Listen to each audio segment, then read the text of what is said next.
Buenos días, buenas noches aún en las Américas. En todo caso, bienvenido todo el mundo. Debido a la crisis de la COVID, finalmente hemos podido hacer estas jornadas solamente vía webinar. La ventaja es que de esta forma gente que normalmente vive muy alejada y no habría venido, pues de esta forma puede seguir estas jornadas, ¿no? Tendremos un total de 8 mesas más una conferencia de clausura y bueno, los temas, como saben, son muy variados. Queremos dar las gracias especialmente a los 35 ponentes, a los 17 que moderan estas sesiones y a los más de 200 asistentes registrados de las diferentes comunidades autónomas y diversos países, sobre todo de la América Latina. Gracias también a todas las entidades participantes que tienen aquí reflejadas. Hemos mejorado la web y ahora, si clican el logo de cualquiera de estas entidades, podrán acceder a su web. Asimismo, algunos laboratorios han aportado información adicional de interés para estas jornadas. En cuanto a información general, si pueden poner la siguiente diapositiva. Podéis efectuar preguntas vía info@uitb.cat. En Twitter usaremos el hashtag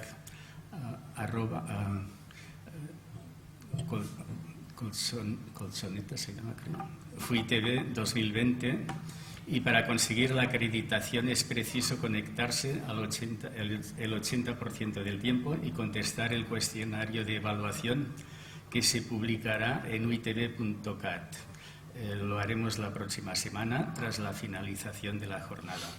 Los resúmenes de las ponencias también están disponibles en la web de la revista enfermedadesemergentes.com. Y así más paso la palabra al doctor Josep Frank, médico de atención primaria que trabaja en Raval Sud e investigador de la Fundación Jordi Gol. Él está en Barcelona y el doctor Vicente Martín, catedrático de Salud Pública, va a moderar esta sesión desde León. Josep, cuando quieras. Pues muchísimas gracias. Si os parece, sin demasiados prolegómenos, empezamos ya con la primera presentación. Tenemos una mesa de varios estudios internacionales y alguno también nacional.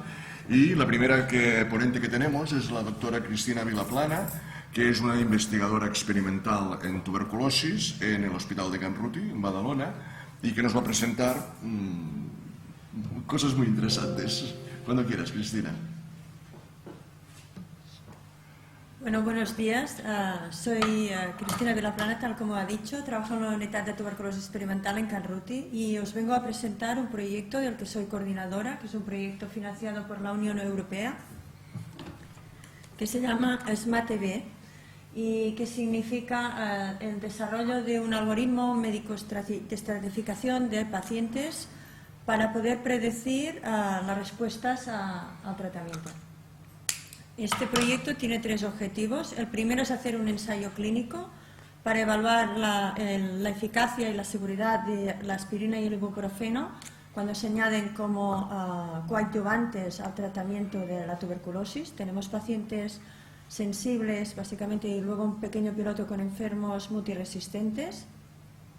El segundo objetivo es identificar biomarcadores que sean del huésped y del patógeno y a la vez validar otros que ya habíamos previamente identificado y mirar su habilidad para predecir el curso de la enfermedad y la respuesta al tratamiento.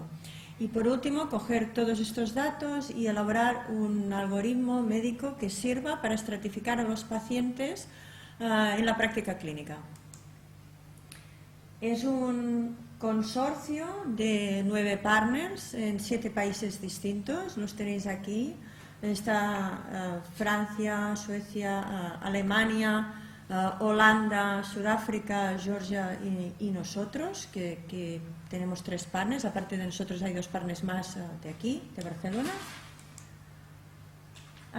Hemos elaborado 6 Work Package. El primero, hay 3 que son puramente científicos. El primero es el ensayo clínico, el segundo es la búsqueda de biomarcadores y el tercero es mediante Big Data ponerlo todo en conjunto y poder elaborar el algoritmo. que necesitamos de estratificación. Luego hay un Work Package de comunicación y diseminación y explotación, uno de Project Management y uno de ética. Estos son los Work Package científicos. Como os he dicho, a partir del Clinical Trial durante el Clinical Trial cogeremos muestras que se usarán tanto microbiológicas como de plasma y orina y de exhale breath. La idea es mirar biomarcadores y a la vez validaremos clínicamente kits que ya tenemos desarrollados. Todo esto nos generará nuevos datos y a través de un modelo matemático de predicciones que desarrollaremos mediante estrategias de data science y de big data, lo que haremos será hacer un modelo, validarlo con otros datos de otros proyectos que ya tenemos en marcha o están acabados, y con esto haremos el algoritmo.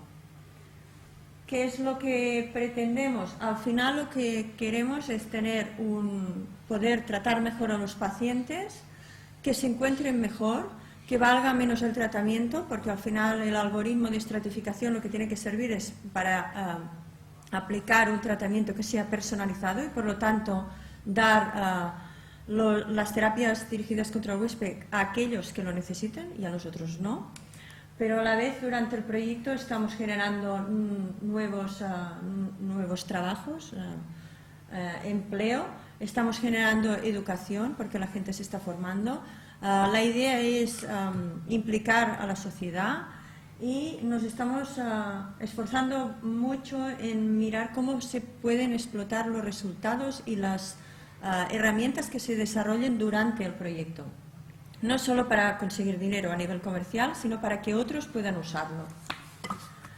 Se hizo el kick-off meeting del 3 al 5 de febrero. Al cabo de 2 semanas os recuerdo que ya estaba todo cerrado. Fuimos muy afortunados de poderlo hacer justo antes. Creo que la mayoría de partners, nosotros los conocemos a todos porque todos son amigos, pero entre ellos había algunos que todavía no se conocían. Y yo creo que esto fue clave, tuvimos mucha suerte, se trabajó muchísimo esos días y establecimos unos cambios en el proyecto original. Por ejemplo, no habíamos puesto que haríamos ibuprofeno y que haríamos placebo, todo esto se cambió. Se tomaron decisiones importantes y yo creo que fue un éxito. ¿Cómo nos ha ido el proyecto durante este año? Empezó en enero, tal como os he dicho. Hemos conseguido entregar casi todo lo que habíamos dicho que entregaríamos. Hemos conseguido los milestones que necesitamos, pero no hemos podido empezar a reclutar los pacientes. Y este es el principal problema que tenemos. Teníamos toda la documentación preparada, ahora os explicaré un poco. Tenía que empezar el ensayo a mes 6, que esto era junio, como podéis comprender, no se empezó.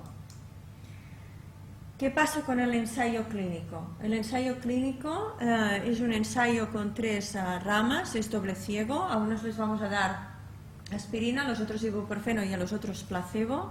Tuvimos que cambiar la medicación para poder añadir un placebo que fuera exactamente igual que la aspirina y el ibuprofeno. Esto ya fue a nivel logístico bastante problemático porque no hay tanta gente que haga placebos. Si alguna vez necesitáis hacer un ensayo clínico con placebo y no sabéis a quién llamar, por favor me llamáis, porque después de todo el trabajo que hemos hecho para encontrar gente, pues al menos hemos pringado nosotros, que no pringuen más.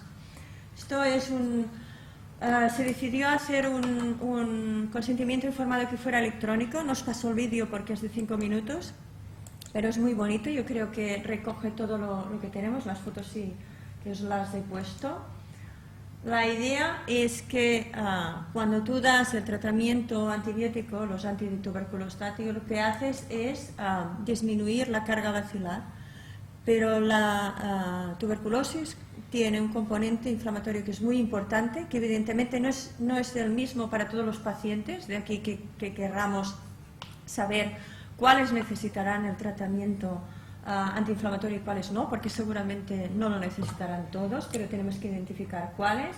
Y se trata de, en aquellos en que tengan un componente inflamatorio muy grande, poder rebajar esto para que queden menos secuelas. Este es el objetivo del estudio.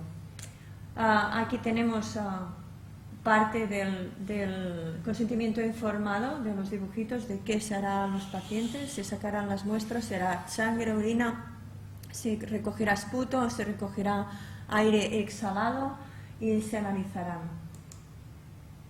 Como os he dicho, cosas que nos han pasado, teníamos toda la documentación preparada, hicimos un gran sprint para poderlo tenerlo todo ya, pero ¿qué pasó? Llegaron toda la documentación a las entidades regulatorias en Sudáfrica y en Georgia y allí se paró.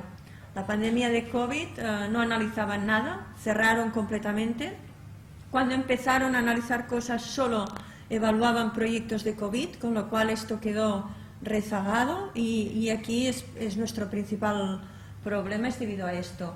¿Cómo está a día de hoy? En Sudáfrica está aprobado, se puede empezar a reclutar ya en cuanto tengan la medicación. En Georgia todavía está pendiente en el Ministerio de Salud, que es la entidad regulatoria, y cuando tengamos, porque la normativa europea lo que dice es que tiene que tener una aprobación allí y luego pasarlo por nuestro CE, que ellos ya están avisados, en cuanto tengamos las dos aprobaciones lo pasaremos por el nuestro. La medicación ya la tenemos, se está preparando en el hospital, en farmacia, y se está reetiquetando toda para que sea doble ciego y se enviará la semana que viene.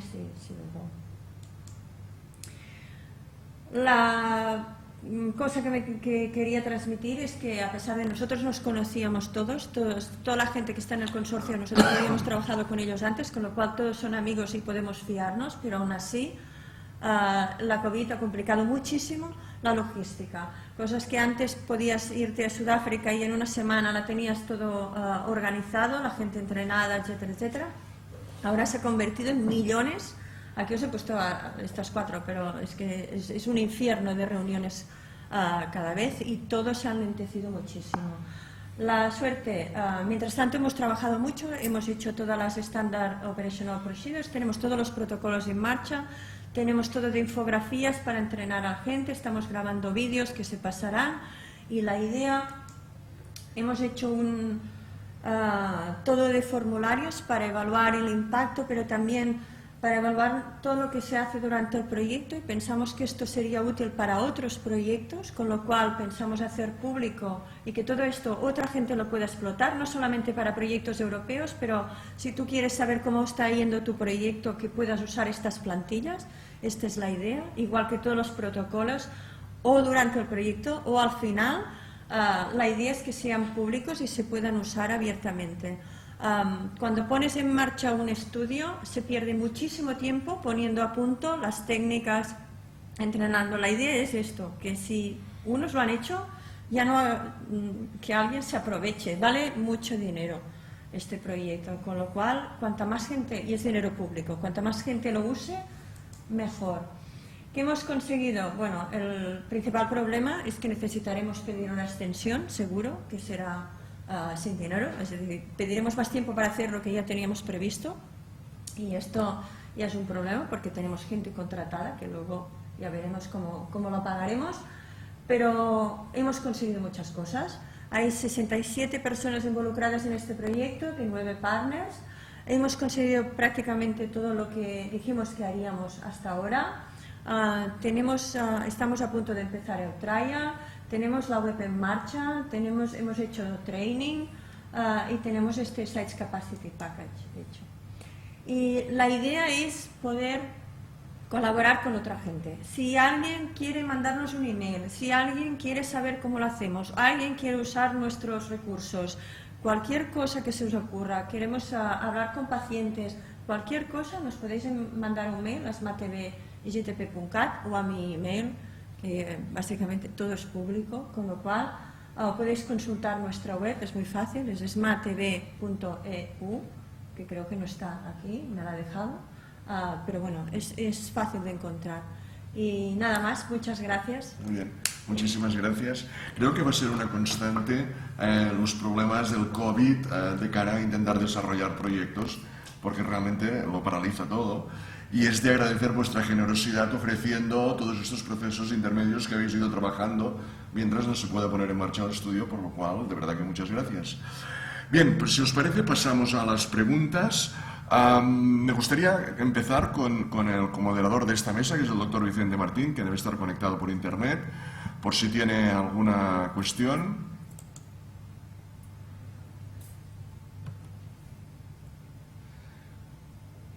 Muy bien, bueno, pues tenemos una primera, más que una pregunta, es que habría que mejorar un poco, a lo mejor algunas de las diapositivas parece ser que no se han visto todo lo bien que sería deseable y que costaba un poco de leerlas. Supongo que después estarán también disponibles en algunos datos, esto ya lo hablaremos a ver cómo se puede hacer. La segunda cosa que te quería preguntar es, realmente, ¿qué esperáis encontrar? O sea, ¿qué hipótesis? ¿El algoritmo? ¿Qué esperáis que salga en el algoritmo? A ver, la idea es que nosotros no sabemos si funcionará la aspirina y el ibuprofeno. La idea es, nosotros queremos rebajar la inflamación. Esto se puede hacer, hay muchas otras terapias dirigidas contra el huésped que tienen este propósito. Nosotros vamos a usar nuestro proyecto, primero para mirar si funciona aspirina y ibuprofeno. Como os he dicho, no todos los pacientes son iguales, todos tienen una respuesta diferente. Evidentemente, microbiológicamente, ¿no? A todos los tratamos igual, pero las secuelas que tienen al nivel de inflamación, ¿no? Con lo cual, lo que queremos saber es a quién le podemos dar un antiinflamatorio, que puede ser este o cualquier otro que tenga este efecto de rebajar la inflamación. ¿A quién se podría beneficiar de esto? Esta es la idea, poder identificar a esta gente para poder mejorar el posible impacto que tenga la enfermedad después. Muy bien, muy bien. A ver, vamos a ver si están empezando a llegar algunas preguntas.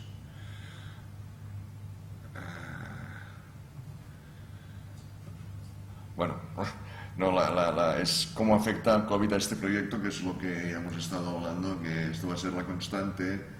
Es un infierno, en estas jornadas. Es un infierno y tener que pagar a gente que tenéis contratada y que no se puede empezar. ¿No tenéis previsiones de cuándo empezaréis? Hombre, la idea es la medicación se puede mandar a tiempo, porque claro, también necesitas la autorización de la agencia del medicamento. La agencia del medicamento está saturadísima. Es decir, si la autorización de la agencia nos llega esta semana, se enviará la medicación esta semana, se empieza la semana que viene y ya se puede empezar en Sudáfrica. Si no llega, pues no sé, diciembre si se puede y si no ya nos vamos a enero. Bueno, está muy bien, al menos también todos estos pequeños logros que comentabas, ¿no? E intentar que durante todo este proceso, pues que haya gente que tenga un trabajo, que se empiece a estudiar y a analizar todos cómo solucionar algunos de estos problemas. Y esperemos que... Pero es que no nos podemos fijar en nada más, ¿eh? La idea es que yo me lo estoy tomando que cualquier cosa es un logro ahora mismo, porque pues, es difícil, es difícil. Muy bien, muchas gracias. ¿Tenéis alguna pregunta de la sala? ¿Sí? A ver, casi que si vienes aquí será más fácil que se te escuche. Intentando. ¿Se oye, no? Cristina, he salido un momento y no sé si lo ha puesto en la diapo, pero las dosis de paracetamol, porque yo tengo muchos problemas con toxicidad hepática en pacientes que toman altas dosis de paracetamol. ¿Cómo lo tenéis previsto esto? Van a ser 800. Son 8 semanas. Era algo que se discutió muchísimo, porque a mí me da mucho miedo los efectos secundarios. Es paracetamol, es ibuprofeno. Pero aún así, pero bueno, entonces con todos los clínicos que estaban allí, la idea es que con dosis menores nos quedamos cortos.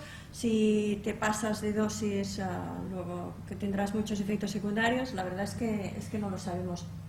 Decidimos entre todos quedarnos con 500 miligramos de aspirina y 800 miligramos de ibuprofeno y vamos a ver qué pasa. Sí, sí, ya. Sí, soy consciente. Pero bueno, Estaba por un lado que el peso, por ejemplo, los enfermos de Sudáfrica pesan muy poco, los enfermos de Georgia no llegan a tantos pocos kilos. Claro, nos encontramos que en Sudáfrica hay gente que pesa 40 kilos.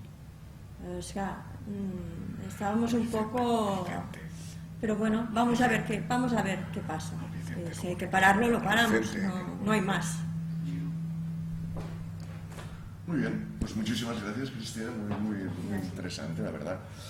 Bien, yo no sé si el doctor Vicente Martín está conectado.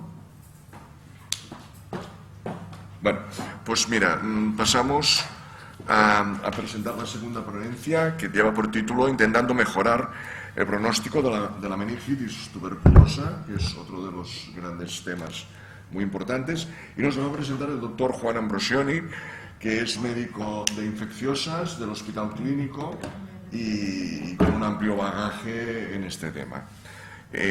Os recuerdo que si queréis enviar preguntas tenéis que utilizar el sistema de correo electrónico, que yo lo estoy leyendo y se las iré pasando al ponente. Cuando quieras, Juan. Bueno, buenos días. Muchas gracias por la invitación para presentar en estas jornadas tan interesantes y por la introducción. Me gusta mucho la presentación previa y creo que muchos de los problemas serán comunes, como podremos ver, en lo que respecta a la logística y cómo resolver estos problemas en los tiempos de la pandemia. Este es el contenido que voy a seguir durante la presentación en los próximos 20 minutos. Como sabemos, la meningitis tuberculosa no es la forma más frecuente, es aproximadamente el 1% de todos los casos de tuberculosis, pero es la forma clínica de mayor gravedad, con la mayor mortalidad, que es alrededor entre el 30 y el 40% en la mayoría de las series, pero que puede ser hasta el 70% si hablamos de pacientes con infección por VIH y con tuberculosis multiresistente. Y aún con un tratamiento apropiado, la prevalencia de secuelas neurológicas es también muy elevada y globalmente podemos hablar que aproximadamente la mitad de los pacientes van a fallecer o tener secuelas permanentes. Y desde un punto de vista clínico es más frecuente en niños y en personas con infección por VIH.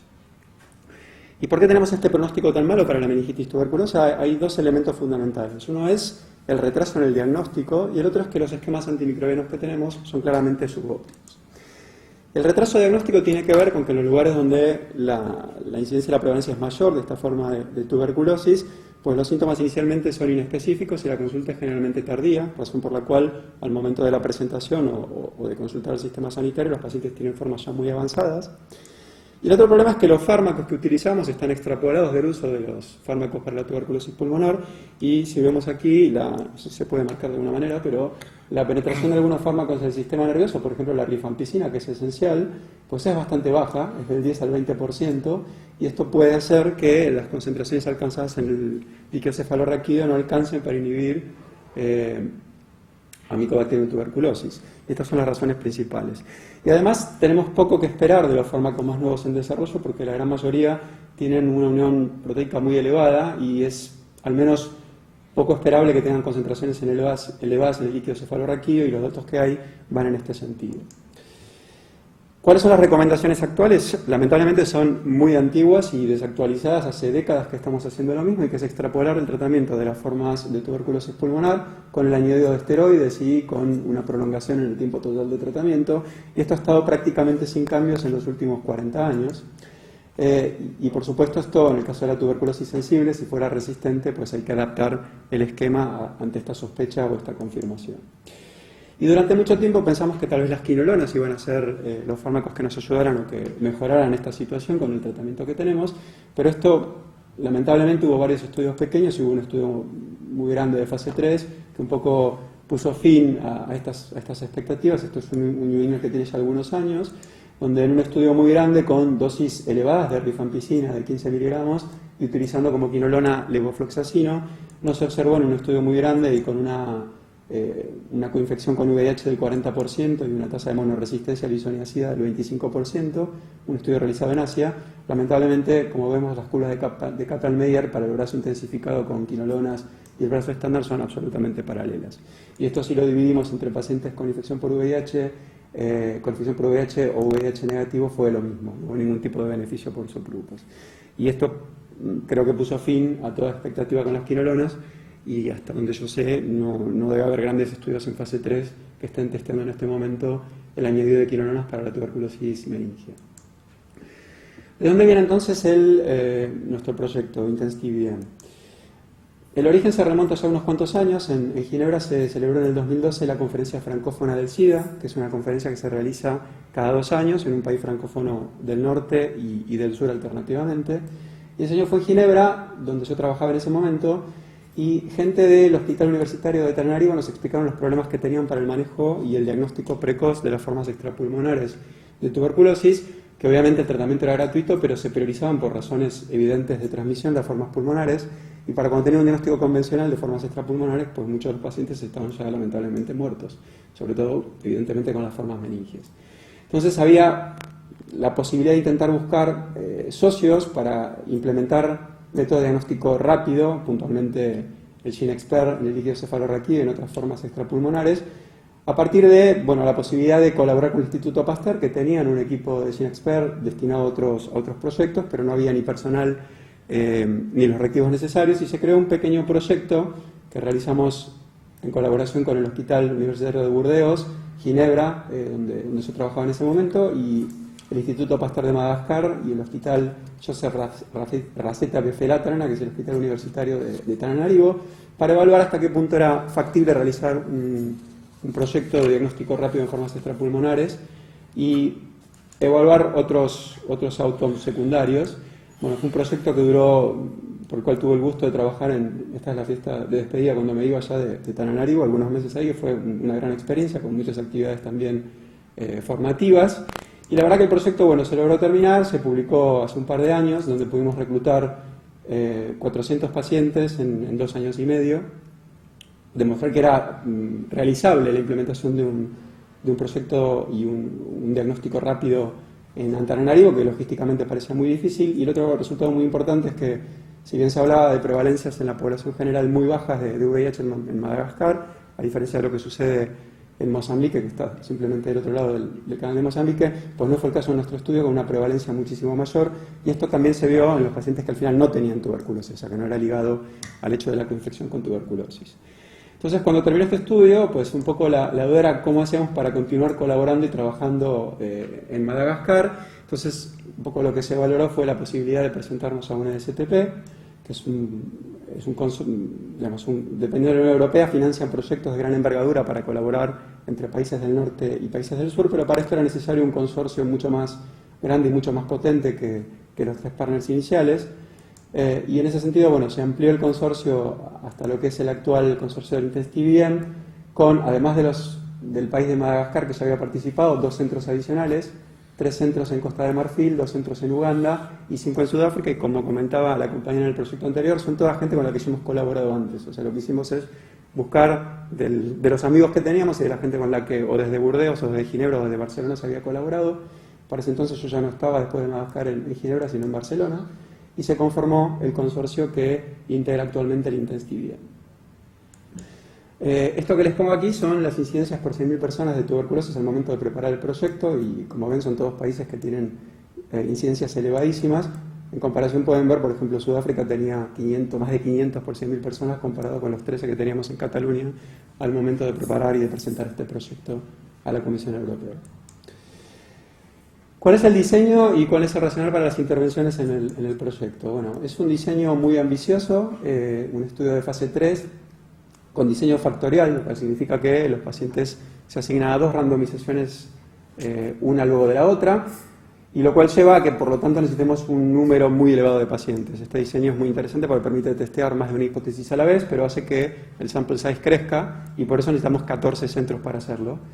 Y en pacientes con sospecha de meningitis tuberculosa, lo que se va a hacer es una primera randomización a recibir el tratamiento estándar de la OMS o un tratamiento intensificado frente a la meningitis tuberculosa. ¿Qué implica intensificado? Implica una dosis muy alta de rifampicina, de 30 miligramos por kilo, ahora lo vamos a discutir, y el añadido del Linezolid, que también vamos a discutir posteriormente. Y una segunda randomización a recibir placebo o recibir aspirina. Por eso volvemos también un poco a lo que hemos hablado previamente, es decir, que habrá 4 posibilidades: tratamiento estándar con placebo, tratamiento estándar con aspirina, tratamiento intensificado con placebo o con aspirina. Y hay que decir que los pacientes todos tendrán como criterio de exclusión la resistencia a la rifampicina, porque una de las intervenciones es la dosis alta y para eso se realiza Ginexper Ultra en el líquido cefalorraquídeo y en las muestras pulmonares al momento del ingreso en el estudio. Y el outcome principal es un outcome muy duro, que es la mortalidad y las secuelas neurológicas al cabo de los 9 meses luego de la randomización. Muy rápidamente, ¿de dónde viene el racional para esto? Bueno, la dosis alta de rifampicina se ha testeado en una serie de estudios pequeños, la mayoría de fase 2. Les menciono uno que es importante, realizado en Indonesia, publicado hace un par de años, pero hay muchos en este sentido, donde evaluaban 10 miligramos por kilo, que es el estándar, 20 miligramos por kilo o 30 miligramos por kilo de rifampicina. En este caso estamos hablando de sospecha también de meningitis tuberculosa. Y lo que vemos es que las concentraciones que logramos alcanzar, pues evidentemente van aumentando a medida que aumenta la dosis y que hay un incremento que es no lineal en plasma y lineal en el líquido cefalorraquídeo, y esto permite que en aquellos pacientes que reciben 30 miligramos por kilo, la dosis más alta, que es la que vamos a implementar en nuestro estudio, alcancen concentraciones ahora 3,9 posadministración del fármaco, que sí logran estar por encima de lo que suelen ser las concentraciones inhibitorias mínimas para Mycobacterium tuberculosis en el líquido cefalorraquídeo, y que esto difícilmente se alcanza con dosis más bajas. Por supuesto que esto va asociado con mayor toxicidad, evidentemente, pero es toxicidad que al menos en estudios pequeños, con un número pequeño de pacientes, son manejables y no fueron estadísticamente más importantes, al menos para los efectos adversos de mayor gravedad. Por lo tanto, tomando en cuenta lo que hablaba antes, que estamos en presencia de una enfermedad con un 40% de mortalidad, sería preferible una toxicidad manejable si logramos disminuir la mortalidad. Y bueno, en este mismo estudio lo que es interesante es que el impacto mayor probablemente de la meningitis tuberculosa esté dado inicialmente en las primeras semanas, y en este estudio aquellas personas que habían recibido 30 miligramos por kilo luego del alta no se murió nadie más. O sea, es probable que si impactamos rápido tengamos algún tipo de beneficio.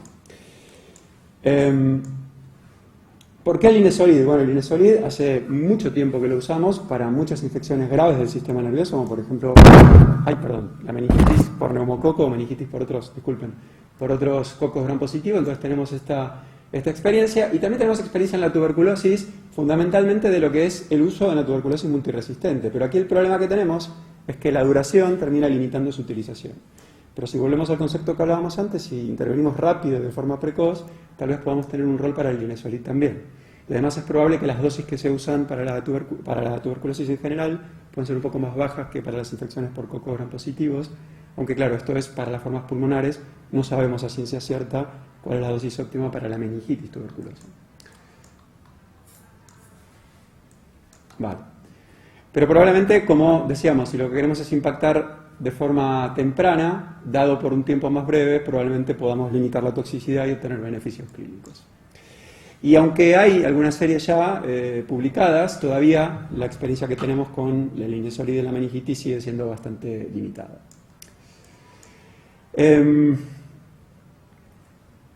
Como decíamos, la dosis todavía no está claramente establecida, y sobre todo para la meningitis esto tampoco está demasiado claro, aunque el Linezolid, dentro de la tabla que mostraba al principio en el background, serían los fármacos que tienen una mejor penetración cerebral, y es probable que las dosis no tengan que incrementarse mucho más que lo que serían para las formas pulmonares.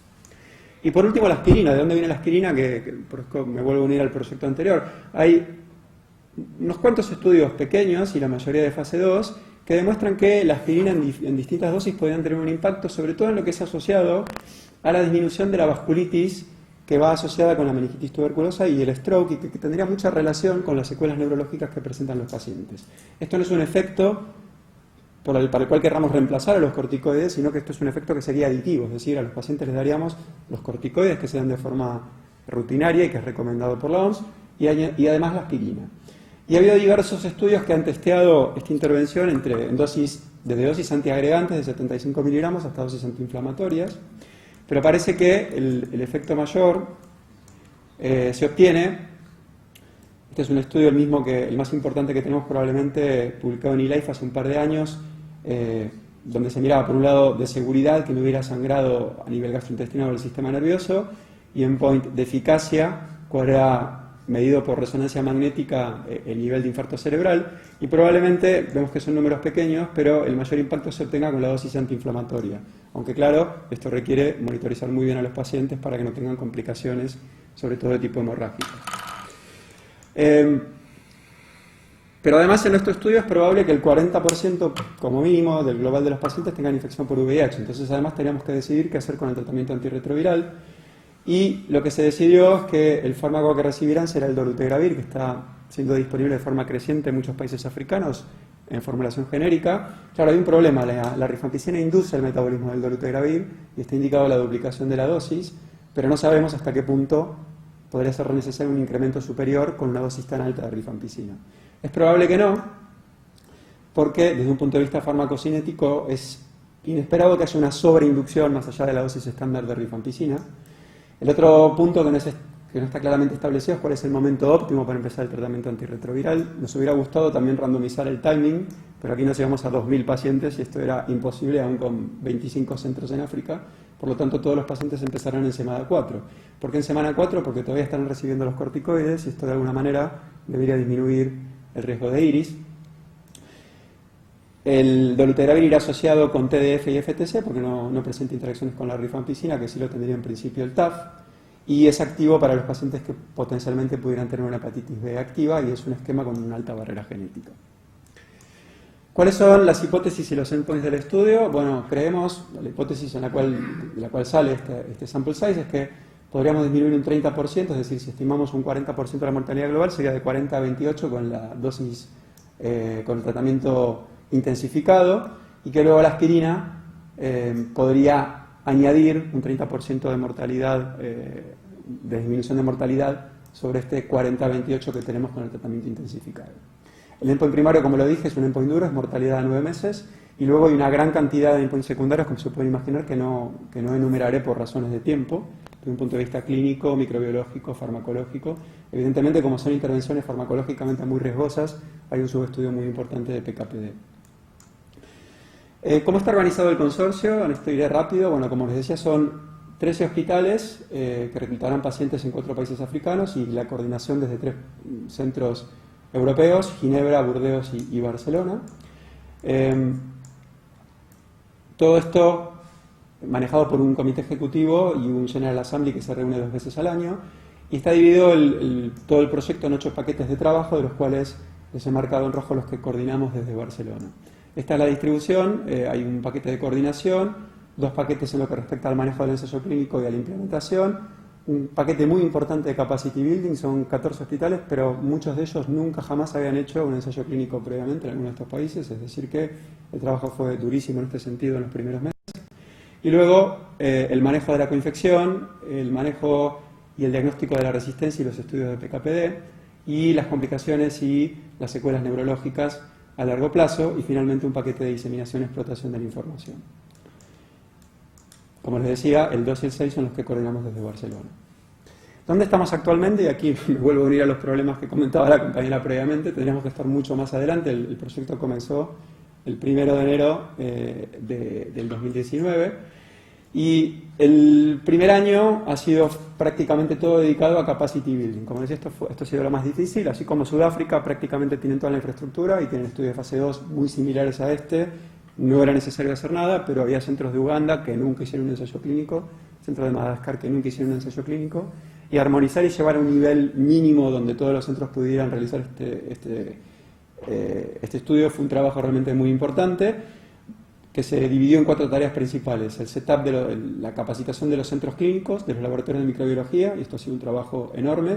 Fue necesario llevar un equipo de GeneXpert en cada uno de los centros, capacitar técnicas de diagnóstico y de test de resistencia de tuberculosis en laboratorios de referencia, entrenar en GCP y buenas prácticas de laboratorio a todo el personal involucrado, y luego training en lo que es control de infección y trainings adicionales que fueron apareciendo a medida que íbamos sobre la ruta, dándonos cuenta que había cosas que la gente no estaba capacitada todavía para hacer y que necesitaba entrenarse. Esto ha sido lo más importante durante el primer año. Y luego lo otro, como decíamos, hacemos intervenciones que en realidad son muy riesgosas. Podría haber mucha más toxicidad de la esperada. No sabemos qué va a pasar farmacológicamente con los que hacen VIH y el dolutegravir, es decir que hay un subestudio muy importante con los primeros 40 pacientes, 10 por rama, incluidos, es decir, 10 programas, me refiero a tratamiento estándar con o sin aspirina e intensificado con o sin aspirina, para lo cual vamos a medir el líquido cefalorraquídeo y en plasma, que es lo que está sucediendo con el linezolid, con la rifampicina y con el dolutegravir. Estamos prácticamente listos para empezar. Esto es un póster que presentamos en GCIA 2019 a fin de año, porque prácticamente habíamos hecho todo para arrancar hacia el final de año y esperábamos empezar en marzo con el ensayo clínico, y entonces ¿qué apareció? Pues apareció la COVID. Entonces esto nos ha retrasado unos 7 meses más o menos. Ha sido muy duro y muchos costos, y como decía la compañera, el problema es que la gente está contratada. STP esto lo entiende, dice, bueno, nosotros no le vamos a exigir que lo completen en 5 años, pero tampoco tenemos más dinero para el personal, con lo cual cuando llegue el año 5 tendremos que ver qué hacemos con la gente que está contratada y completar cómo hacemos para seguir reclutando en 14 hospitales un proyecto que tiene que juntar 200 pacientes por ramo. ¿Dónde estamos ahora? Listos para empezar. Esta semana es el inicio del ensayo clínico en Costa de Marfil y está esperado que entre diciembre y enero empiecen los otros 3 países y bueno, con mucha ansiedad por ver lo que sucede. ¿Cuáles son los mensajes finales? Bueno, como decíamos, la tuberculosis meningia sigue siendo una enfermedad con una morbilidad y una mortalidad extremadamente elevadas, de lejos la más alta en la tuberculosis. El tratamiento lamentablemente ha estado sin cambios durante décadas y los ensayos clínicos más grandes realizados recientemente lamentablemente han sido incapaces de mostrar un beneficio de quinolonas en las que poníamos mucho hincapié. Hay estudios de fase 2 que sugieren un rol de la rifampicina a dosis mucho más elevada del linezolid y la aspirina, pero no se han testeado nunca juntos, que es lo que haremos en INTESTIVIEN, en un estudio 13 o 14 centros en 4 países africanos, y muy ansiosos por empezar a la brevedad. Bueno, muchas gracias por su atención. Esta es la foto del kick-off meeting que fue el año pasado en Ivory Coast. Y bueno, estaré encantado de contestar preguntas, o cualquiera que me quiera contactar por correo electrónico o seguirnos por Twitter, que es lo más sencillo, el Twitter del proyecto, el de la unidad de VIH del Hospital Clínico donde yo trabajo, y el mío personal, y muchas gracias por su atención. Muy bien, pues muchísimas gracias. ¿Hay alguien en la sala que quiera hacer alguna pregunta? Si no, pasamos un poco a las preguntas que se están recibiendo por correo electrónico. Una de las preguntas es si, que les parece que realmente es un trabajo muy interesante, y esto yo creo que lo compartimos todo, pero pregunta si se va a realizar un cultivo de las muestras. Sí, por supuesto. Sí, el criterio, es decir, por razones de tiempo no entré en detalle de toda la metodología realizada, pero todos los pacientes se hacen las técnicas estándar de cultivo. Por eso decía que una de las partes más difíciles de capacity building, por ejemplo, Madagascar no tenía puesto, a pesar de que tiene un centro de referencia que es el Instituto Pasteur de Madagascar, seguían realizando de forma rutinaria luego extensiones. Entonces hubo que implementar técnicas de cultivo más rápido y, por supuesto, y antibiograma también. Todo, desde cero. Entonces esto evidentemente llevó muchísimo tiempo, a pesar de ser un laboratorio de referencia. Pero esto es algo que en realidad, independientemente de lo que dé el trial, nos enorgullece muchísimo porque es una mejora que queda para todo el país. Este es el laboratorio de referencia de Madagascar, no del ensayo clínico. Entonces esta mejora es algo que, aunque el ensayo no dé nada y el linezolid no sirva y la rifampicina sea tóxica a 30 miligramos, Madagascar ahora tiene esta técnica implementada. Entonces esto es algo muy importante. Si todas las técnicas rutinarias se van a hacer, lo que habrá de Gene Expert Ultra es que el criterio de exclusión, o sea, si el paciente tiene resistencia, sale, pero si el Gene Expert es negativo, alcanza con que haya una sospecha de meningitis y el paciente puede participar. Yo creo que es muy importante, no solo los resultados de este estudio, sino esto que acabas de comentar, ¿no? El que quede una mejora para que realmente esto pueda servir de cara al futuro a mejorar el pronóstico de estos pacientes. Yo tenía una pregunta, y es que, últimamente realmente la hipótesis inflamatoria está adquiriendo muchísima importancia. ¿Vosotros utilizáis una dosis de 1000 de aspirina? No entré en ese punto porque hubiera sido, podríamos haber estado hablando toda la presentación sobre el tema de la dosis de aspirina. Los compañeros sudafricanos, que son los que tienen más experiencia, ellos insistían mucho en la dosis de 1000 miligramos, que es basado en este estudio de eLife, donde la dosis antiinflamatoria parece que sea tal vez la que tenga más impacto desde el punto de vista neurológico. El problema es que no todos los otros centros tienen la infraestructura que tienen los centros sudafricanos para monitorizar el control de los pacientes. Entonces hubo una gran discusión si nos íbamos a la dosis antiagregante, que tal vez no tuviera demasiado impacto. La dosis antiinflamatoria, había mucha resistencia en los otros centros y terminamos haciendo una especie de pacto, y también lo que era posible obtener en cuanto al fármaco y su distribución, y la dosis era de 350 miligramos. 350. Sí, diaria. Claro, yo te iba a decir porque muchos de ellos están también tomando corticoides, exacto, con lo cual realmente el riesgo... Exacto. Y eso implicaría probablemente hacer una prevención, como omeprazol... Somos conscientes que es un estudio de gran riesgo, o sea, las intervenciones farmacológicas que hacemos son muy riesgosas, esto estamos conscientes, pero creo que también es una tiene una mortalidad inaceptable y una morbilidad inaceptablemente alta en el 2020. Entonces creo que intervenciones agresivas son justificables por la morbilidad y la mortalidad de la cual partimos. Esperemos que no tengamos que terminarlo prematuramente por una tasa de efectos adversos inaceptable, pero esperemos que no sea lo que suceda. Muy bien, perfecto. Muy bien, ¿tenemos alguna pregunta más en la sala?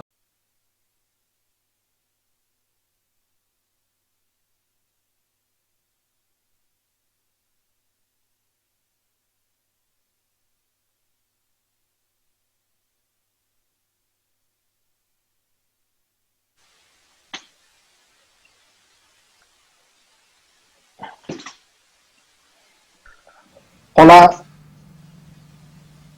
buenos días a todos. Ya veo que se incorpora ahí Josep Fran, mi compañero de moderación. Acabo de verlo ahora mismo y de hecho lo estoy viendo. Vicente. Sí, yo os veo y os oigo. No se oye nada. Yo os veo y os oigo perfectamente. A ver. Hola. Sí, ahora muy bien, Vicente, adelante. Os veo y os oigo perfectamente, pues buenos días a todos. Es un placer conectarme de nuevo a un taller que ha sido parte importante de mi vida y lo que vamos a hacer ahora, el problema es que tengo muchísimo retorno y me oigo con unos minutos de retraso.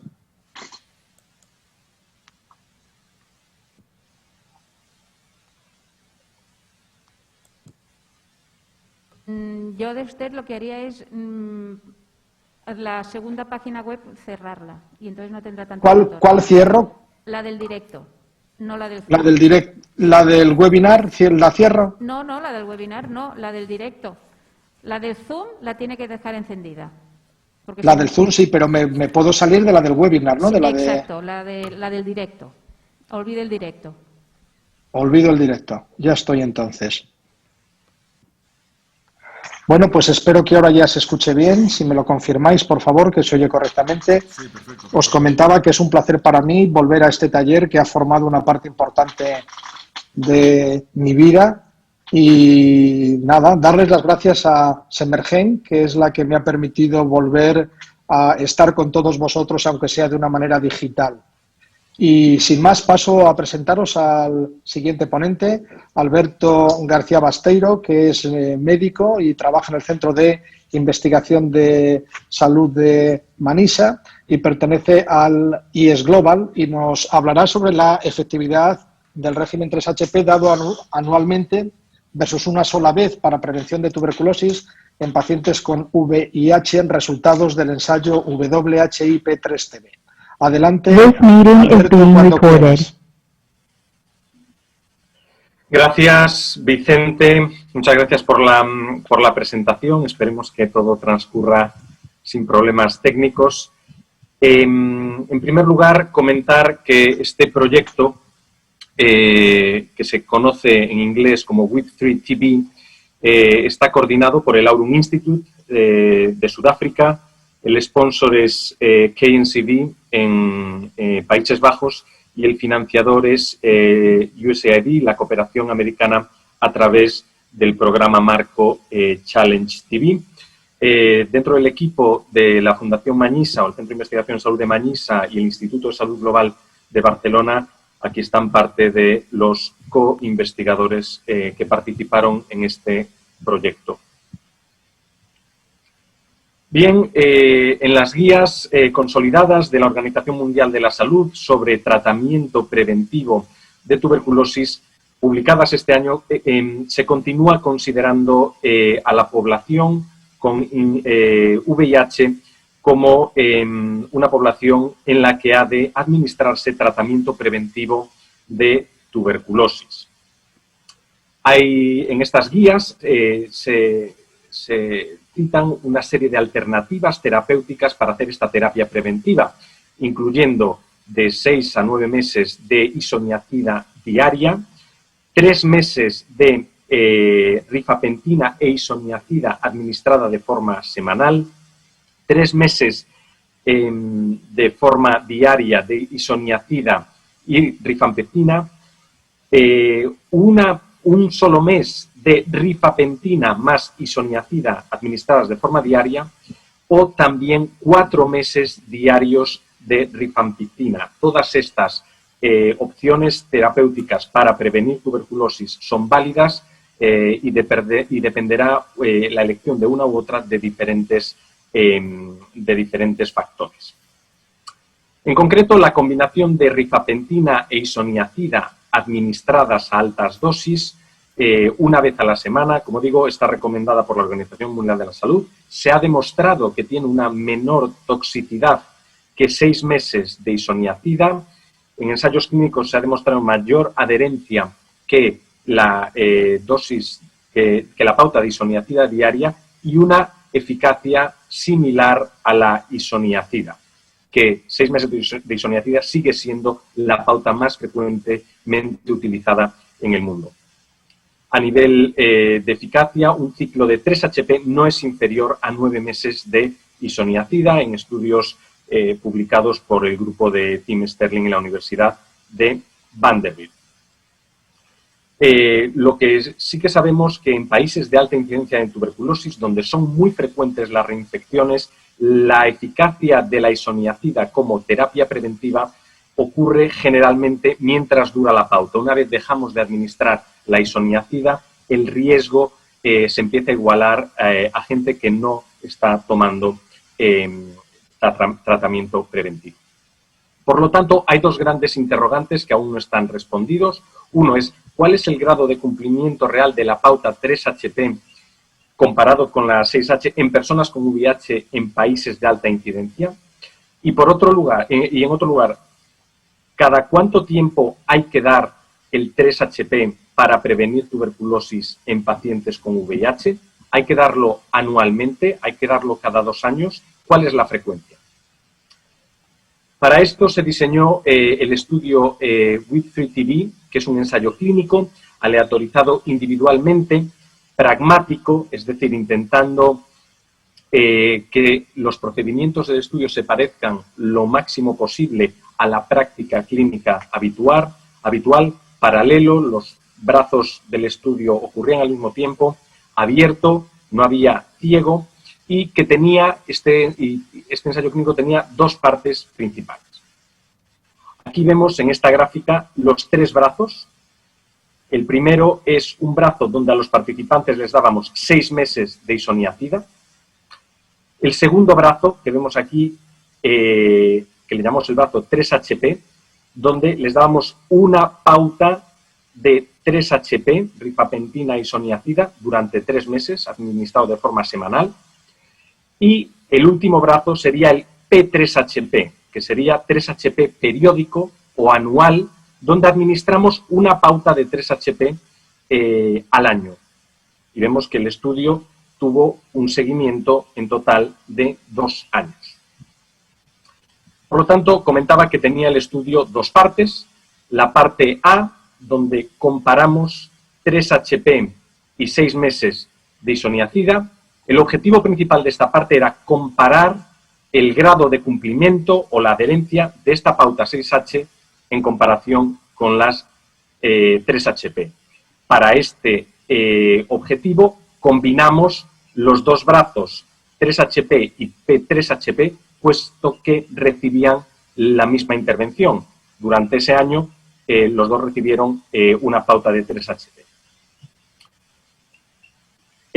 Los objetivos secundarios de esta parte A sería comparar el régimen 3HP con respecto al 6H, con respecto a la incidencia de tuberculosis en los brazos 3HP versus en los brazos 6H y con respecto a la mortalidad por cualquier causa.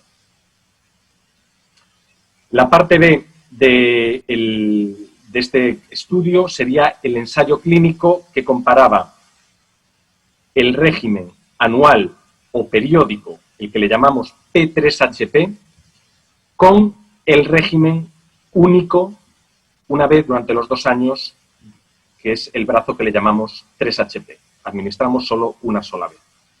Y el objetivo principal era comparar la incidencia de tuberculosis activa entre estos 2 brazos.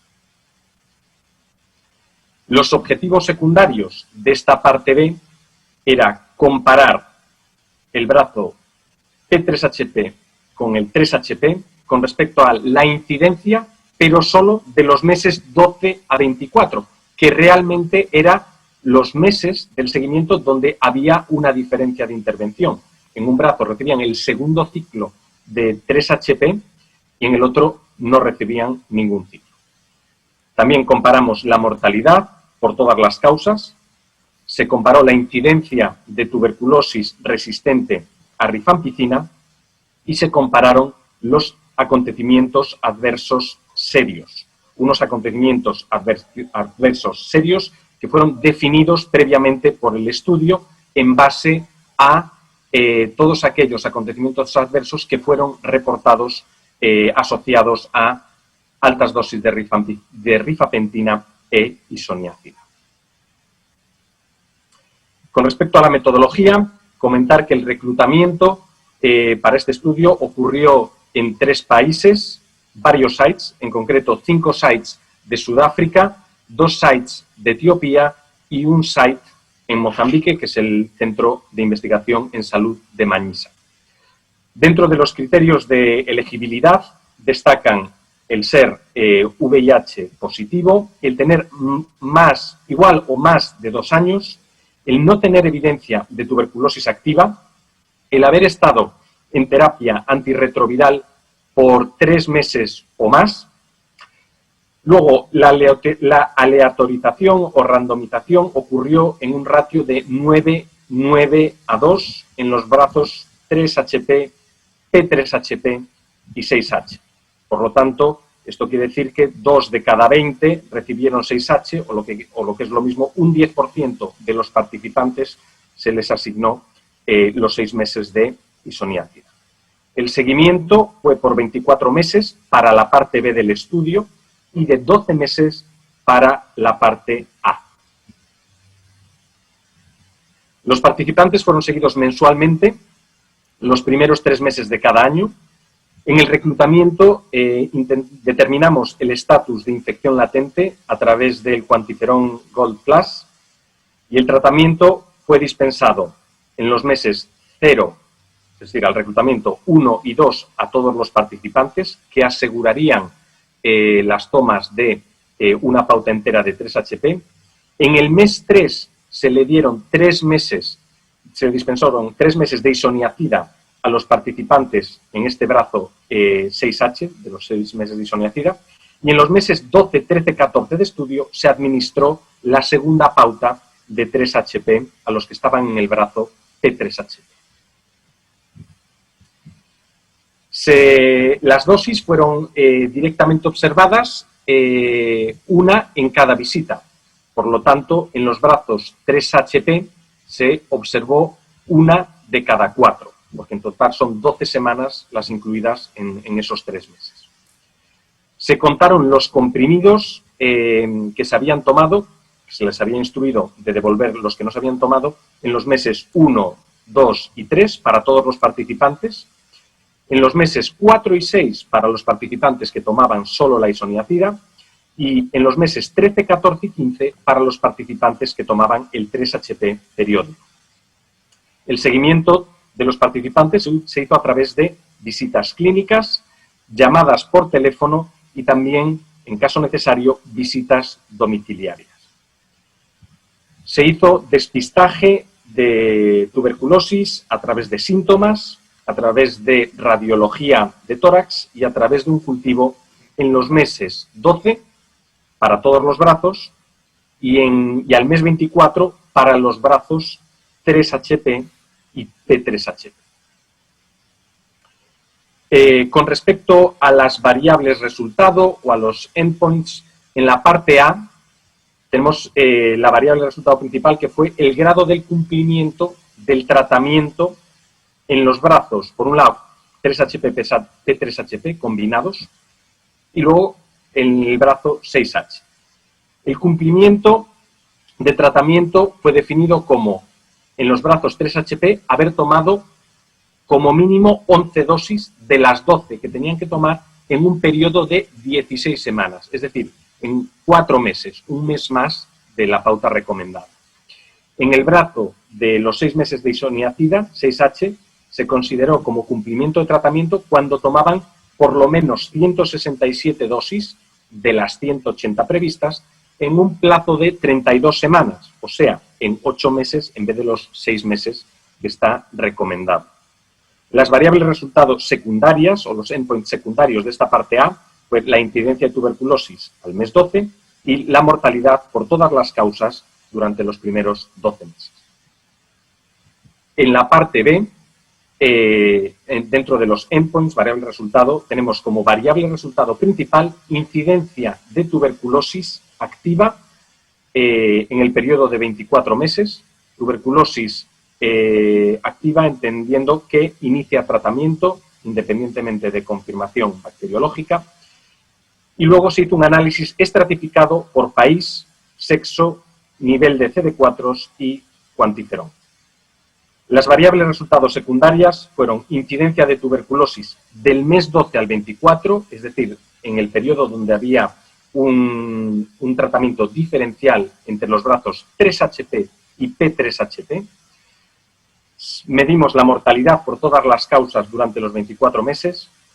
Medimos la incidencia de tuberculosis resistente a rifampicina durante 24 meses y los acontecimientos adversos serios definidos previamente por el estudio.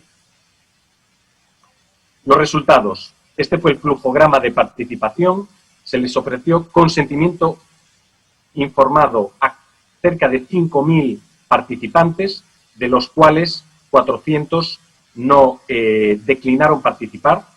Por lo tanto, teníamos consentimiento informado de 4.593 participantes, de los cuales 560 se consideraron no elegibles porque no cumplían los criterios de inclusión o cumplían los criterios de exclusión del estudio. Por lo tanto, se llegaron a randomizar, a aleatorizar un total de 4.027 participantes. De los 4.027 participantes, como decía, alrededor de un 10% recibieron la pauta de 6 meses de isoniazida, 1.800 recibieron el tratamiento preventivo que incluía 3 meses de altas dosis de isoniazida y rifampicina una sola vez a lo largo de los 2 años, y 1.800 participantes recibieron 3HP de forma periódica, por lo tanto 2 veces, una vez al año. En el centro de investigación de Manisa, en Mozambique, reclutamos 600 participantes, los cuales fueron randomizados a los 3 brazos del estudio.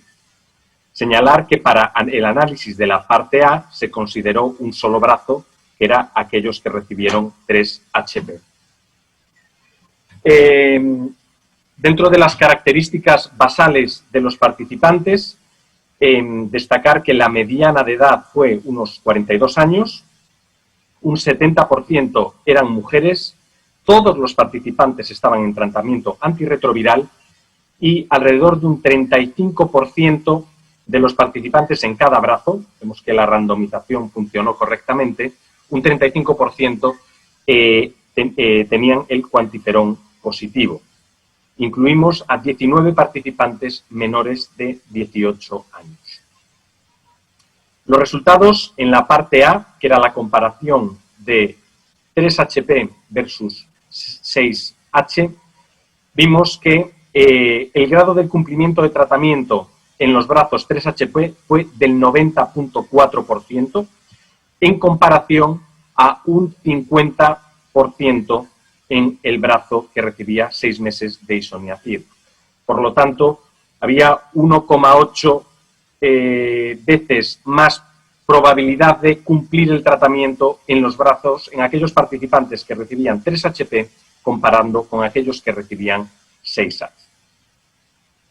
Con respecto a los endpoints secundarios de la parte A, la incidencia de tuberculosis, vemos que sí hubo más casos de tuberculosis en los brazos 3 HP, pero vemos que los intervalos de confianza son muy amplios, con lo cual la conclusión es que no había diferencias estadísticamente significativas en la incidencia de tuberculosis entre aquellos que recibían 3 HP y aquellos que recibían 6 meses de isoniazid.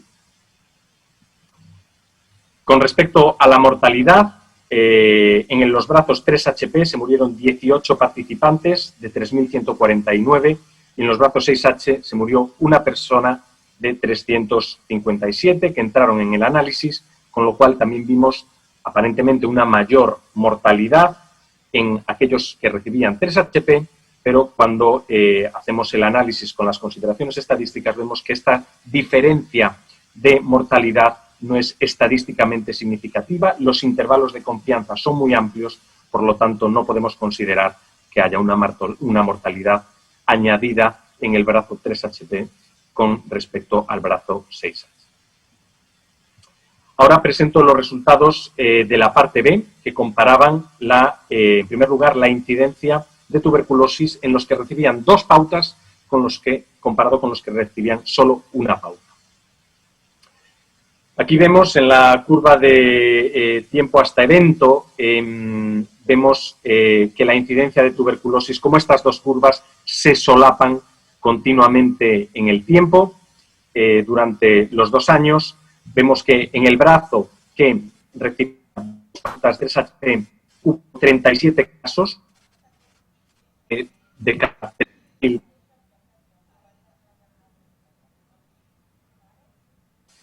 En el brazo 3HP vimos que había 29.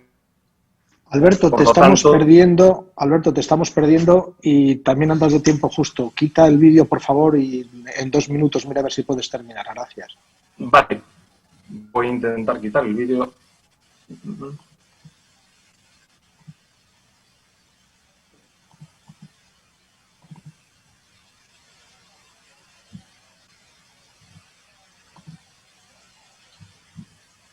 Se sigue viendo la pantalla, ¿no?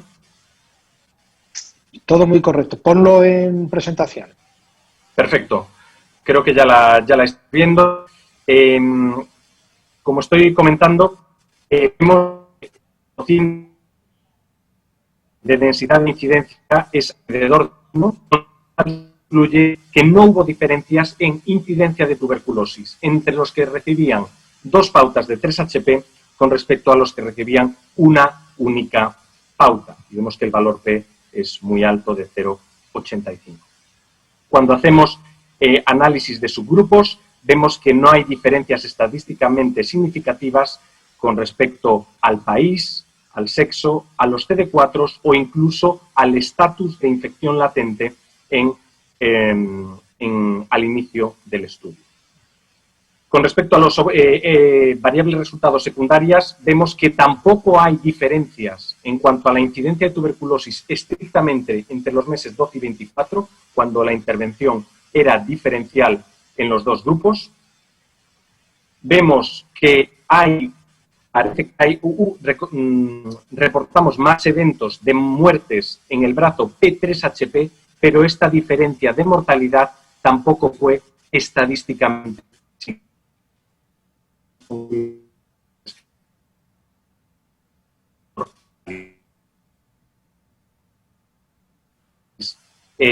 resistente a la rifampicina en los 24 meses fue igual en los 2 grupos. Tuvimos solo 4 eventos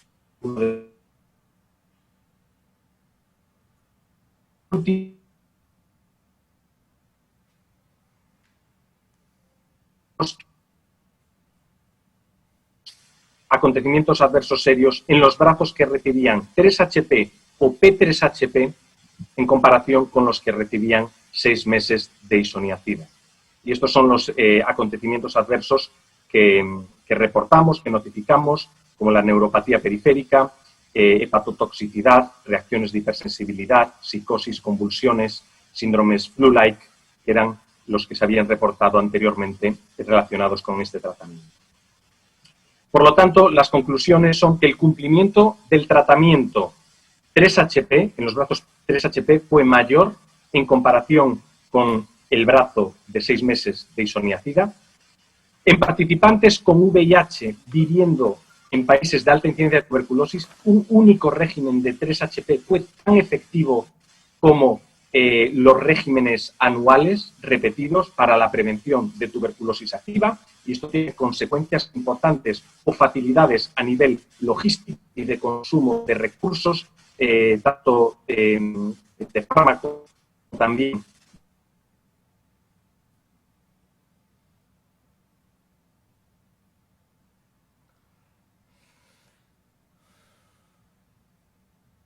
Igualmente seguros. Por último, dar las gracias a todos los participantes del estudio WIP3TV, a todos los investigadores del Instituto Aurum, de la London School, de KNCD, de la Johns Hopkins University, a los investigadores principales de los otros países, Neil Martinson, Gertner Jimmer, y a todos los participantes del Centro de Investigación en Salud de Manisa y del Instituto de Salud Global de Barcelona. Muchas gracias. Muy bien, muchísimas gracias, Alberto. Es un trabajo precioso y supongo que haya preguntas en la sala o en el chat. Yo quería preguntar, mientras la gente se puede animar a ello, es en qué medida el tiempo tan corto de seguimiento puede estar afectando a los resultados. ¿Tú qué opinas? ¿O piensas que es un tiempo suficiente de seguimiento? Ese es uno de los, digamos, de las limitaciones de estudio. Es decir, quedar a fondo, quedar a ver, porque el estudio no tuvo un seguimiento suficiente. Las conclusiones del estudio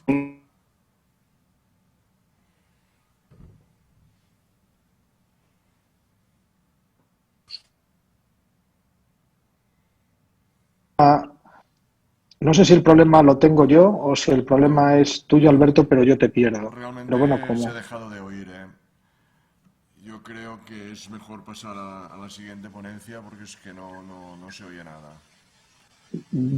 ¿Parece bien? No se escucha. Me parece correcto. Alberto, vamos a pasar a la siguiente ponencia y puesto que es diabetes, ¿qué persona mejor que Josep Fran para presentar a la siguiente ponente? Adelante, Josep. Muy bien, gracias. Bueno, pues pasamos a la última ponencia de esta mesa un poco accidentada y para ello tenemos a la doctora Violeta Antonio, que es médico de familia, que hizo su residencia en el Raval Sur, que como sabéis es una de las zonas con una incidencia más importante de tuberculosis y que realmente va a presentarnos un estudio que yo creo que nos puede empezar a aportar datos interesantes de cara a la práctica clínica. Cuando quieras, Violeta. Parte del equipo que estamos trabajando en el papel de la diabetes en la incidencia de nuevos casos de tuberculosis, precisamente en el barrio de Ciutat Vella de Barcelona, que es un distrito de elevada prevalencia de tuberculosis, como decía el doctor Frank. A lo largo de mi presentación me gustaría hacer una breve pincelada sobre los mecanismos inmunológicos implicados o algo de lo que se conoce hasta ahora, pasar por algunos artículos que hacen referencia pues, a la relación entre ambas enfermedades y luego ya pasar a explicaros un poco nuestro trabajo.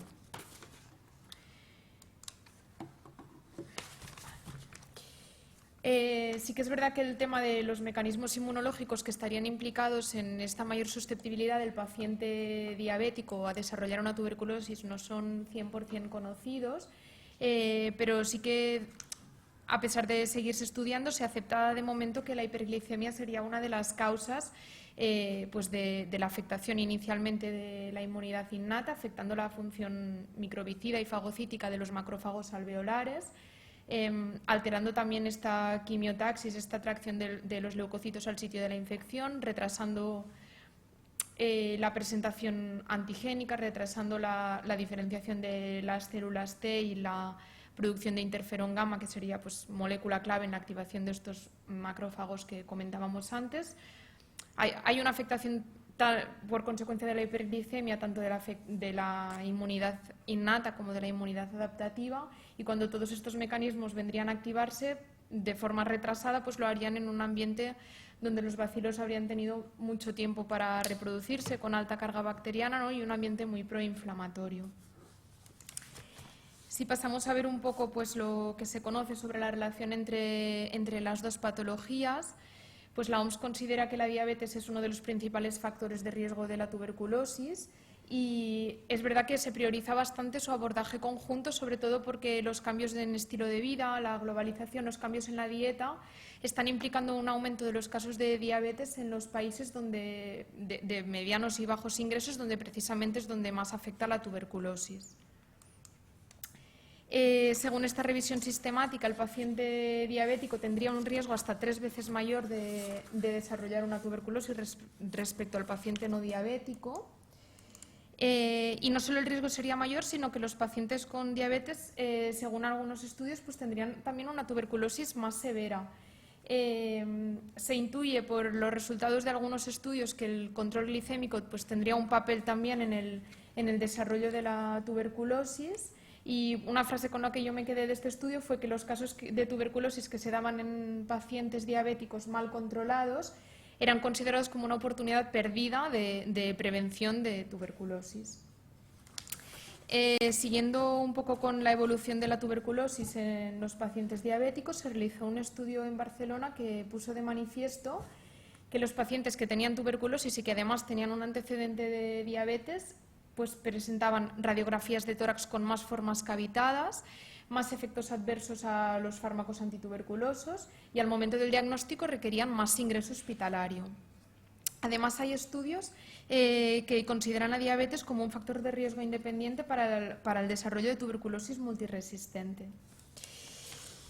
Y además se relaciona la diabetes con un mayor riesgo de recaída, con persistencia de esputos positivos durante más tiempo, mayor fracaso terapéutico, mayor mortalidad y, como decíamos, mayor riesgo de tuberculosis resistente.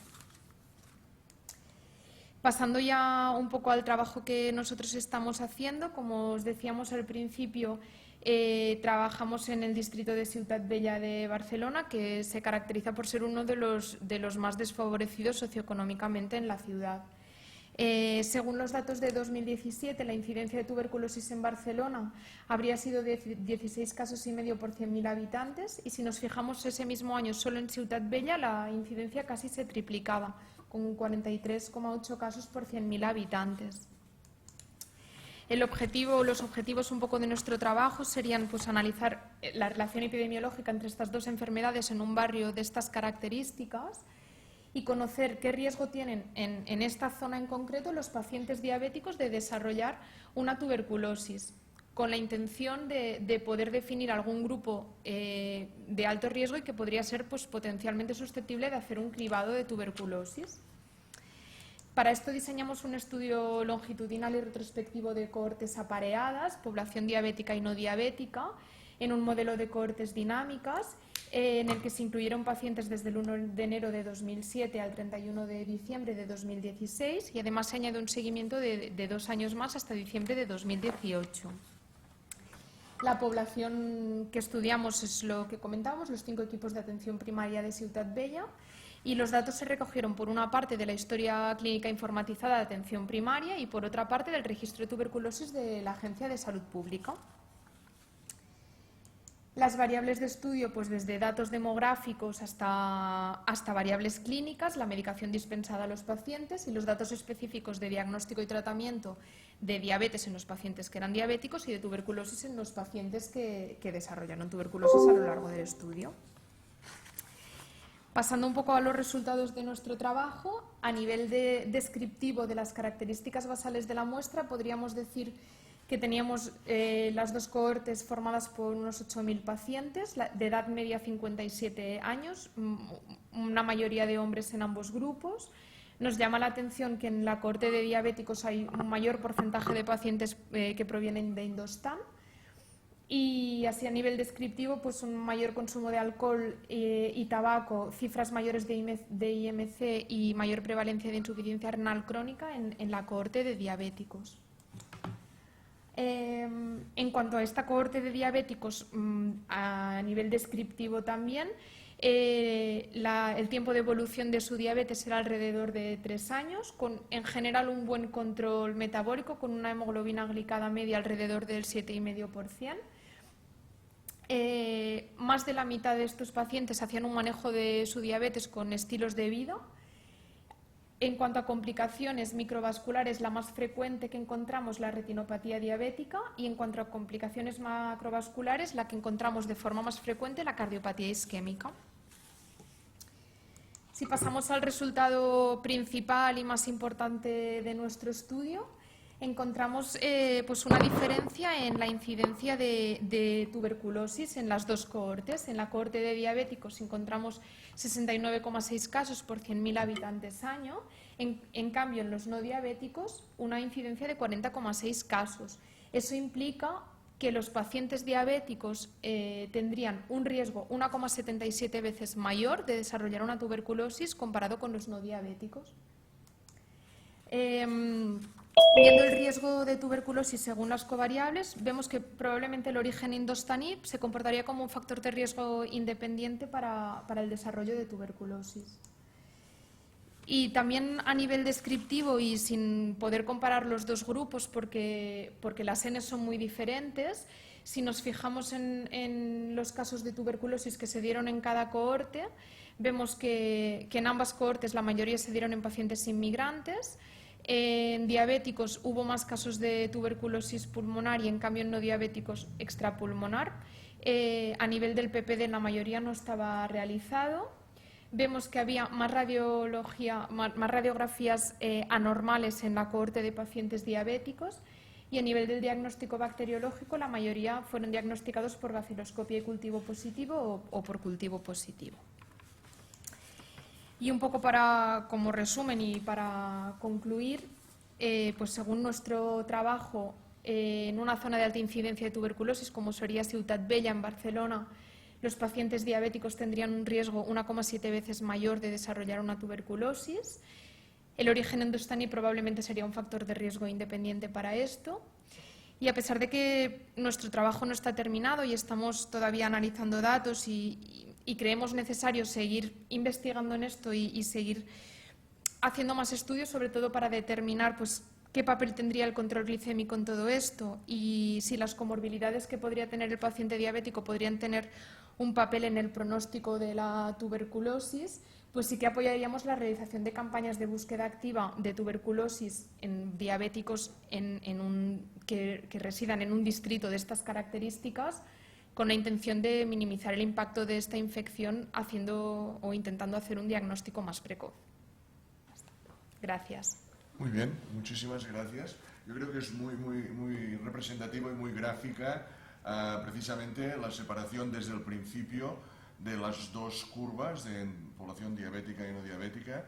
Y a mí me gustaría preguntarte, has hablado de que era un estudio con un diseño de cohortes dinámicas. Esto se supone que si alguien desarrollaba una diabetes durante el seguimiento, ¿qué hacíais? Se cogieron los pacientes prevalentes, o sea, diabéticos prevalentes al principio del periodo de estudio y los incidentes a lo largo del periodo de estudio. Es por eso que se añadió un seguimiento de 2 años más por si había pacientes que habían entrado al final del periodo de estudio, poder seguirlos un poco más. Y cuando un paciente hacía un debut de diabetes pasaba a ser un paciente en la cohorte de diabéticos, se le buscaba un control apareado por edad y sexo como a los demás. Muy bien, metodológicamente.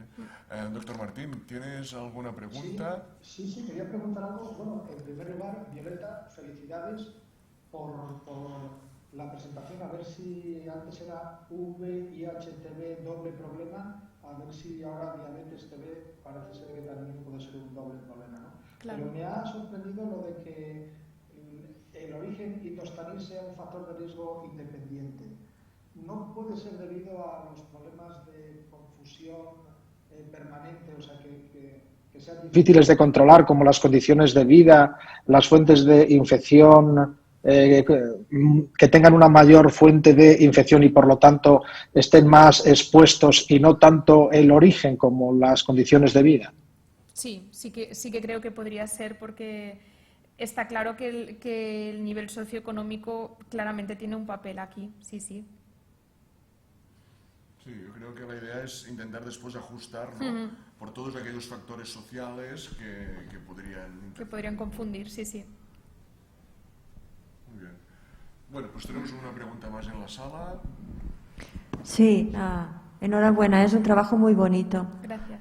Yo quería preguntaros, a ver, a partir de ahora, ¿qué vais a hacer? Porque lo que decíais de la búsqueda activa yo creo que es importante, sobre todo en vuestra zona, ¿no? ¿Y cómo lo habéis planteado y si hay plazos para empezar?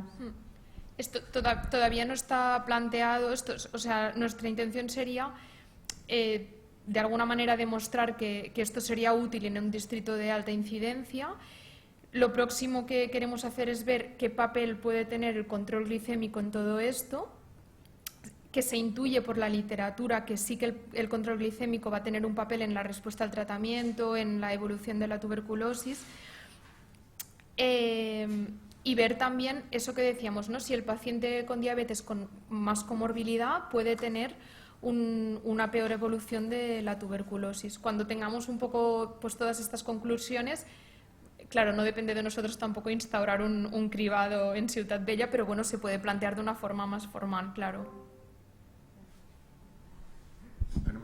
Solo un comentario, no puedo desaprovechar el micrófono para recordar que la unidad de tuberculosis de Drassanas, que es el centro de referencia del Raval, está cerrada prácticamente desde marzo. Desde marzo no hacemos ningún tipo de cribado ni tratamiento preventivo por culpa del COVID, ¿no? Se están utilizando todos los recursos para combatir el COVID y seguramente la tuberculosis vamos a ver un rebrote en el futuro. Claro. Sí, una lástima realmente el cierre, ¿no?, de esta unidad o el traslado. Sí, esperemos que sea provisional y a corto plazo, porque es imprescindible que estén en el sitio donde están los pacientes. Es así. Muy bien, pues si no hay más preguntas, yo creo que podríamos cerrar esta primera mesa. Vamos a darnos un tiempo para descansar un poquito, tomar un café y en 25 minutos aproximadamente volvemos aquí. Es decir, que a las 11:15 nos volvemos a conectar. ¿Hay alguna cosa más, Vicente? Nada más daros las gracias y desearos que todo vaya muy bien. Un fuerte abrazo desde León. Muy bien, pues enhorabuena. Muchas gracias.